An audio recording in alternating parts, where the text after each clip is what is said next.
El que viene de lo alto está por encima de todos. El que es de la tierra y habla de la tierra. El que viene del cielo está por encima de todos. De lo que ha visto y ha oído da testimonio y nadie acepta su testimonio. El que acepta su testimonio certifica que Dios es veraz. El que Dios envió habla las palabras de Dios porque no da el Espíritu con medida. El Padre ama al Hijo y todo lo ha puesto en su mano. El que cree en el Hijo posee la vida eterna. El que no crea al Hijo no verá la vida, sino que la ira de Dios pesa sobre él. Palabra del Señor. Gloria a ti, Señor Jesús. Cuando Lutero, a partir de un texto de la carta de San Pablo a los romanos, sobre todo a partir de ese texto, deduce que basta la fe para salvarse sin necesidad de las obras, por supuesto Lutero está sacando un texto de su contexto, olvidando otros textos del propio San Pablo y olvidando, lo que es muchísimo más importante, las enseñanzas explícitas de nuestro Señor Jesucristo en el Evangelio. La reforma de Lutero se basa en esas afirmaciones de que solo la fe basta, solo la Escritura basta. Y la Escritura interpretada como cada uno quiera interpretarla, aunque después ellos mismos establecen unas normas de interpretación, unas interpretaciones que, eso sí, son cambiantes en el tiempo. Pero quizá la afirmación central era esta, que solo la fe basta. Bastaba la fe. Bastaba la fe en Jesucristo. No importaban las buenas obras, no hacían falta. Si decías que tenías fe en Jesucristo, estabas salvado. Qué cómodo, qué fácil, qué promotor de irresponsabilidad, porque es tan fácil decir, yo tengo fe en Jesucristo, soy un ladrón, soy un asesino, soy un corrupto, soy un narcotraficante, soy un violador, soy uno que trafica con mujeres, pero tengo fe en Jesucristo. No importa si he asesinado a 200 y soy uno que se ha hecho rico a base de robar a los demás, yo tengo fe en Jesucristo. Demasiado simple para ser verdad. Repito, Lutero se equivoca porque interpreta una frase de San Pablo olvidando el resto de San Pablo, que es muy claro, y olvidando sobre todo las muchas veces que nuestro Señor Jesucristo habla de que la fe sin obras es una fe muerta, aunque esta frase es del apóstol Santiago. Ahora bien, sin tener razón Lutero, porque no la tiene, quizás sí tenga algo de razón. ¿Por qué? Porque efectivamente es necesaria la fe.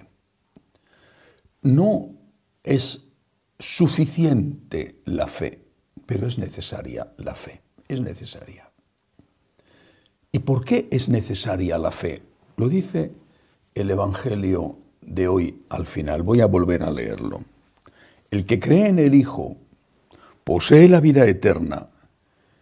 El que no cree en el Hijo no verá la vida. ¿Qué significa creer en el Hijo?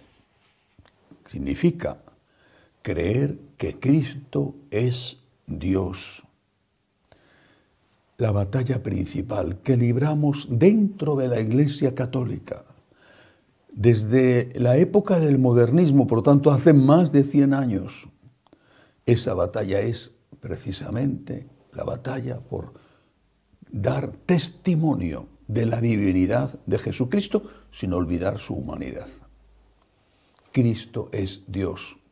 ¿Por qué es esto tan importante? Porque estamos en Pascua, hay que volver a decirlo, porque el que ha resucitado es el Hijo de Dios, es Dios.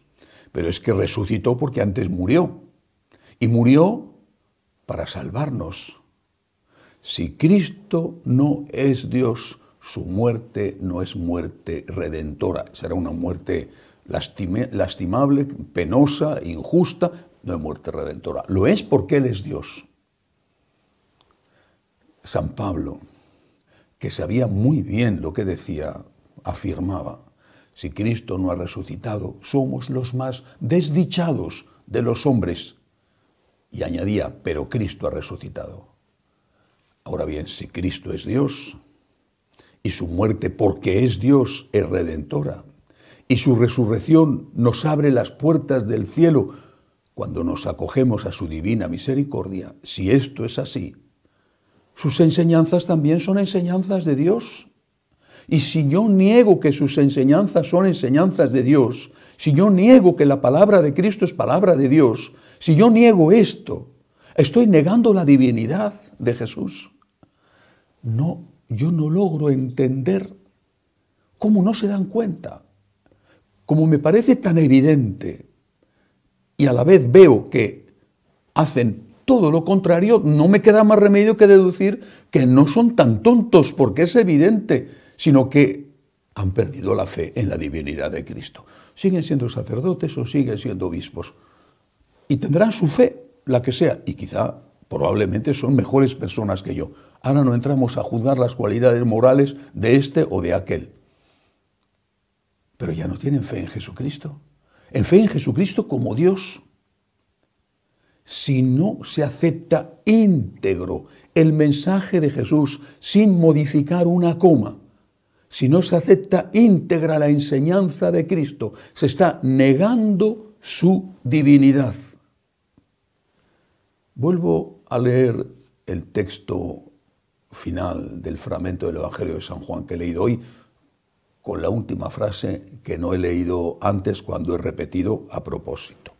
Dice: el que cree en el Hijo posee la vida eterna. El que no cree al Hijo no verá la vida. El que cree en el Hijo.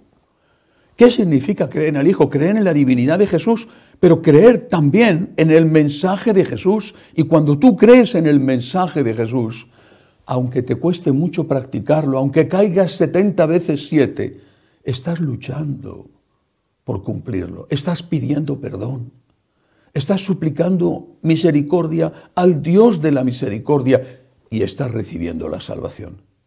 Si tú crees en el mensaje de Cristo, unido a la fe en la divinidad de Cristo de forma inseparable, si crees en el mensaje de Cristo, vas a intentar cumplirlo. O al menos sabes que debes intentar cumplirlo y sabes que tienes que pedir perdón si no lo has cumplido. Basta con eso, al menos para empezar. En cambio, si te engañas a ti mismo diciéndote: el mensaje de Cristo es un mensaje humano que tiene que ser adaptado a los tiempos. La Iglesia tiene que cambiar, la Iglesia tiene que modernizarse. Llevo desde que tengo uso de razón oyendo esto en las iglesias y oyendo esto a los católicos y oyendo esto a tantos sacerdotes. La Iglesia tiene que modernizarse, la Iglesia tiene que ponerse al día, la Iglesia no puede estar en contra de los tiempos. Los signos de los tiempos son la nueva palabra de Dios por encima de las otras. Lo que opina la gente es la nueva palabra de Dios. Esto es negar la divinidad de Jesús. Y ahí viene el final del Evangelio de hoy. Terrible final. Dice: el que cree en el Hijo posee la vida eterna. El que no crea al Hijo no verá la vida, sino que la ira de Dios pesa sobre él. La ira de Dios pesa sobre él. Yo sé que como no creen en Dios, por lo menos no creen que Jesucristo es de Dios, deben de tener una fe ambigua, genérica sobre Dios, si es que la tienen.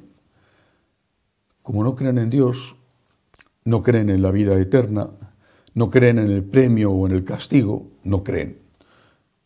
Pero el hecho de que no crean no significa que no exista.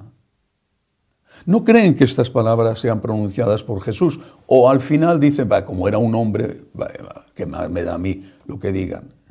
Es terrible estar en manos de pastores ateos, o por lo menos no cristianos. Es terrible en qué condiciones están las pobres ovejas en manos de estos pastores.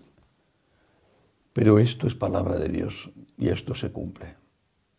El que no acepta su mensaje, la ira de Dios pesa sobre él. Se podrán reír de esto, de supercherías, no hay nada, o al final todo el mundo que salva, o todas esas herejías que dicen. Pero esto es verdad y esto se cumple. Y no quisiera estar yo en la piel de ellos cuando llegue el momento de la muerte. Dios sabrá lo que hay en su conciencia, Dios sabrá cuándo perdieron la fe, Dios sabrá, Dios les juzgará, y confiemos en que sea misericordioso, porque también nosotros necesitamos misericordia. Pero esta es una afirmación muy seria de Jesús. La ira de Dios pesa sobre ellos. Pidamos al Señor que su ira no pese sobre nosotros. Pidamos al Señor que no nos falte la fe y que hagamos todo lo posible por defender su mensaje y que hagamos también todo lo posible por cumplirlo. Que así sea.